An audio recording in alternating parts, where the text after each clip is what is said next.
Hi everyone, this is our channel, Meet the Real Story. Please like, share and subscribe. Beauty has myriad aspects. Some girls have a beautiful exterior, but with an ugly personality on the inside. Some are ugly on the outside, but have a beautiful personality. Some are average on the outside, but inside are very educated and elegant in behavior. This is where the idea of the Miss World contest originally came from. The girl who has the most aspects of beauty overall should be able the title. But what if a girl is beautiful in every way except for the external beauty that is valued above all other aspects? Does she really stand a chance at all? My name is Naomi, and I am 16 years old. I live with my mom and two sisters. I am the middle daughter. My dad died a long time ago in a horrible train accident, leaving mom to raise us alone.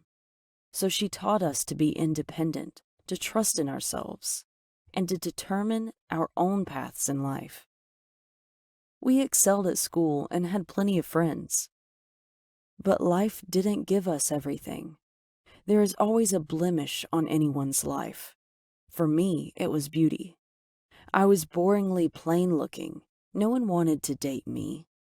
But I was okay with that because I knew that most boys were idiots, concerned only about a pretty face, even if that pretty face belonged to an empty-headed dimwit. Our school held an annual beauty contest based solely on external beauty, so I figured that it was time to change the rules of the game. I went to the teacher responsible for organizing this contest and suggested that this year's contest be a multifaceted beauty contest.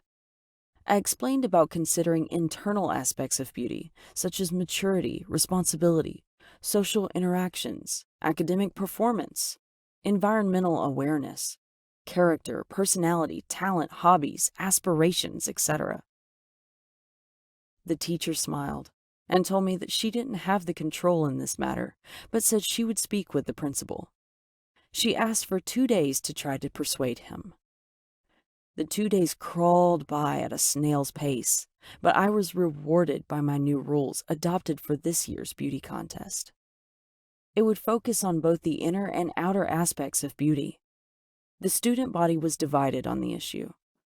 My group cheered the new rules, but Emily's group hated it. Emily had won the school's beauty contest for the previous 2 years. She was as beautiful as a Walt Disney princess.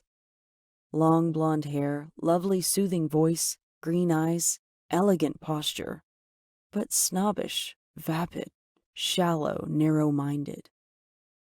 She testily asked the air, "Whose idea were these stupid new rules?" "Mine," I answered simply. She glared at me and told me that the old rules had been the standing rules for eons and couldn't be changed. But I corrected her by telling her that everything changes. She dismissed me with a wave of her hand by telling me that it didn't matter, that she was a shoo-in to win anyway, regardless of any stupid rule changes. I read the flyer about the contest and the new rules.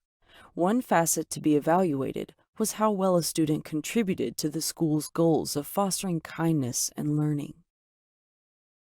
Another facet was one's talent and hobbies like poetry, drawing, acting, or singing. Another was general knowledge of the world. And yet another was about etiquette, politeness, and manners. I put my plan into motion to win this contest from vain, brainless Emily. Still, she seemed so confident that I felt like I had no real chance of actually beating her. The contest, which would span several days, began. The first phase of the competition was on the social aspects of beauty. Emily chose to woo the students by distributing roses and chocolates to them. In addition, she flirted with the more popular boys to get them and their friends to like her. Other contestants distributed different things to students. I needed to do something distinctive and unexpected, something genuinely useful. So I summarized the semester's school subjects for the students, so they could study more easily and efficiently for their final exams. I also asked Mom to prepare healthy lunches for them. My ideas were well received. The next phase was general knowledge. The judges paired everyone with a rival. The winners of those pairs would then be paired repeatedly until only one winner emerged by elimination. I was paired with Emily. Favoring her external beauty, the judges asked her easy questions. Me? I got the challenging questions. But despite this biased treatment, I answered all the questions correctly. The next part was about artistic talent. Emily was an excellent actress. Imagine that. She portrayed a stage scene and won well-deserved praise for her performance. My talent was drawing. I drew an intricate drawing and recited a poem. My heart was pounding during my poem recital, but I managed to receive vigorous applause. Emily was staring daggers at me. If looks could kill, my death would have eliminated me from the contest at that very moment. The next phase of the contest focused on costumes. I told Mom that I didn't see how I could possibly be Emily, but she continued to encourage me and believe in me. Her words inspired me. When I woke up that day, I was surprised by a new dress in my closet. It was so stylish and fit my form perfectly. It made me look like Cinderella. I wore it and went to the school. All the girls were beautifully dressed, as was I'm happy to say. I did well in this phase. The final phase would be judged on external beauty.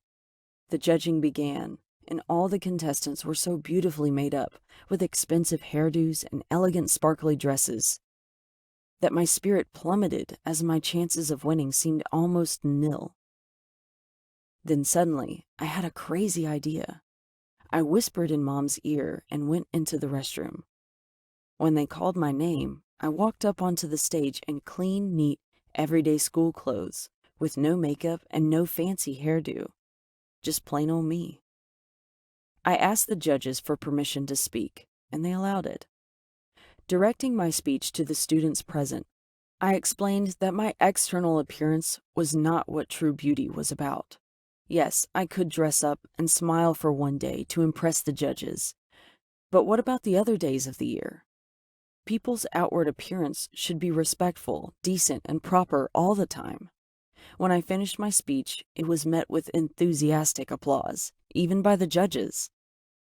Now it was time to announce the overall winner of the contest.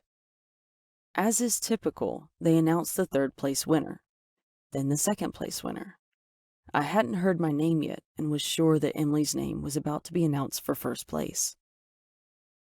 When I heard my name announced for first place, I screamed with joy. I couldn't believe it. Everyone was cheering for me, and Mom was looking so proud. After the contest was over, a shy but well-mannered and well-behaved boy came over and asked me for a date. I turned toward Emily and smiled sweetly. She didn't return my smile. Well, long story short, a plain Jane, me, won the overall contest and proved that even an ugly duckling can be loved for its inner beauty. In legends and horror stories, ghosts are typically spirits of the dead, those who suffered greatly in their lives, that when their time comes, they choose to linger in this world, to sow hatred and chaos among the living. Do you believe this, that there are vengeful spirits living among us, right here, right now? I do, and my story will tell you why. I'm Martha. I'm 19 years old, and I have a twin sister, Caroline. She wasn't just my sister, but we were best friends and subsequent partners in crime. We suffered a miserable life because we lived in poverty. Our parents were very poor, despite belonging to a rich family. Grandpa, on my dad's side of the family, worked in the petroleum industry, where he made lots of investments and projects. And fortunately, he had a lot of enemies too, many of whom were from Mom's side of the family. Dad was the middle son, but he assumed responsibility for Grandpa's work because he was very competent and capable. Similarly, Mom became responsible for her father's work. She did her best to avoid conflict between her side of the family and Dad's side, so that they could work together peacefully. It was at this point, I believe, that vengeful spirits must have come into play. My parents had loved each other since their childhood, but they didn't tell their families about it. In the past, both my grandpas were once friends and partners. They worked together within the same company, but they later became enemies and split the company into two. Both families hated each other that day forth. All of them, except for my parents. Mom's uncles took over her company and fired her. Dad couldn't bear to see Mom in this situation, so he told his dad that he was going to marry her. So his father made him choose between my mother and the company with all the power and wealth that came with it. To Grandpa's chagrin, Dad chose Mom over everything else. And so, they got married and lived together with Grandma. They faced life's problems without any support from anyone. Grandpa felt betrayed by Dad and disowned him. Then, Carolyn and I were born. Dad did his best to make us happy and give us everything we needed. Grandma told us about our family's history and how both our parents had been cut off from their families out of sheer greed and betrayal. It felt a bit unfair, but this was our life now. Then, one day, we heard Dad speaking on the phone, with Mom standing beside him, and they were both acting very nervous. He told her to take care of us, and then he left the house and never came back. Mom never told us where he went or why he left. Sometime after that, Grandma passed away. Our situation was getting worse. We thought we had to do something to help Mom. Maybe we were being influenced by those vengeful spirits I mentioned. But either way, Carolyn and I made our decision to go over to the dark side. We decided to steal, rob, defraud. We were smart enough. Together, we could definitely pull it off. We began with our neighbor, very wealthy, but very cheap. We figured she must be keeping her money somewhere in the house, since she didn't believe in leaving a dime in the bank's care and was completely convinced that they would steal her money. Lucky for us, I guess. And we were right.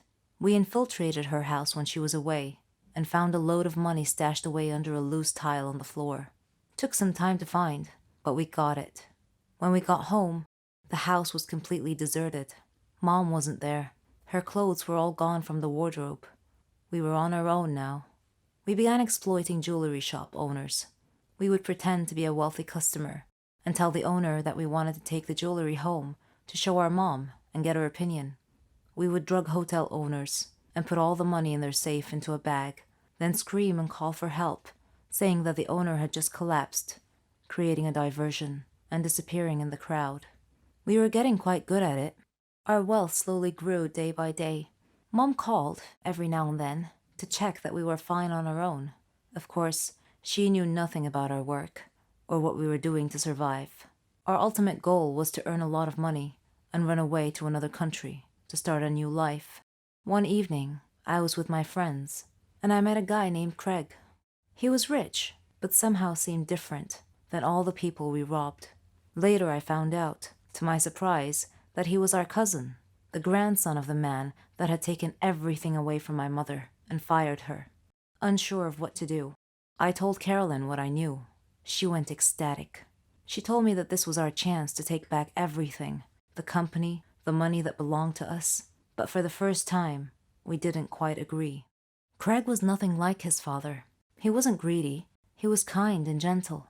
He often told me that money was a curse if it meant living alone away from people that we care about and cherish. I made up my mind, and I told Carolyn that I couldn't be a part of our evil scheming anymore, and I wanted out. And so I left her and went to live on my own. At this point, I had no idea what Carolyn was up to. In the meantime, Craig was negotiating a deal that would earn his company a lot of profit. He told me to come visit at the company, and then we would go out for dinner. I accepted happily. When I arrived at his company, I sensed someone behind me. Then, suddenly a hand pressed a handkerchief over my mouth, and I passed out. When I woke up, I found Craig unconscious beside me. To the side, I could see his safe was wide open. Papers were scattered everywhere, and in my hand was the key to the safe. Then the police arrived, found the safe key in my hand, and accused me of being a thief. I told them that I had been drugged unconscious, just like Craig. The police officer looked inside my bag and found a bottle of chloroform. I was shocked, to say the least. I couldn't understand what had happened. They took me downstairs and tried to wake up Craig. At about that time, a woman in a black wig came over to me and said, Martha, you betrayed me. It was Carolyn. I couldn't believe that she framed me. Then she left. Her betrayal hurt me deeply. A part of my brain told me that I had betrayed her first, but that doesn't matter now. When I get out of prison, someday, I resolved to get my revenge on her.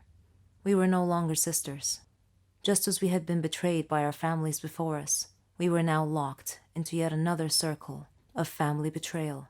Only it was more personal and closer to home this time. Were they truly vengeful spirits influencing us? I think so. What about you? Hi there. I'm Marco and I'm 21 years old. I was born and raised in one of the poorest neighborhoods in my city. I tried to find a decent hobby at a young age that might lead me into earning a living. I found my passion when I began working in the computer field. I fell in love with technology. Because of my intelligence, I became famous in a short span of time. I could identify computer problems and resolve them immediately. I became wealthy, but my greed couldn't be satisfied. I want to get richer quicker, so I became a hacker. I experimented and played around trying to crack various low-level security systems. Then one day, I decided it was my time to up my game by trying to hack into banks and websites. My first challenge in my new career was to hack into my local bank. Banks have strong computer security systems, but I was able to breach their security protocols and breach their security defenses. I honed my skills and developed a hacking program that could hack any website without leaving a trace of evidence. I hacked into the bank's funds and transferred a huge amount of money to my account. In the morning, the news announced that the bank had been hacked by an unknown person. There were no leads in this case. I wanted to boast to people that I was the hacker who had cracked that bank, but I was too smart to do that. My next challenge was to hack into my country's national banking system, a higher-level security system. It took me a couple of attempts, but I succeeded in the end by transferring a hefty sum of money into my account. The whole city was abuzz talking about the phantom hacker who was stealing money from banks with impunity and without leaving a clue. My third challenge was the Ministry of Finance. I tried to breach their website a few times, but I failed each time. After some investigation, I learned that they had a Russian security expert in charge of their security, and he was very good indeed. As a matter of pride, I took it upon myself to make beating him my personal goal in life, like an equal opponent in chess. We began playing our game. I would try to hack in, and he would block me. This back and forth game continued for a little while, until one day he sent me a message. "Got you!" Suddenly, my computer shut down. Soon afterwards, the police showed up at my door and arrested me. So here I sit in prison. But the chess game between myself and my Russian adversary is not over yet. I will finish my prison term and come back for a rematch someday. It's a matter of personal pride now.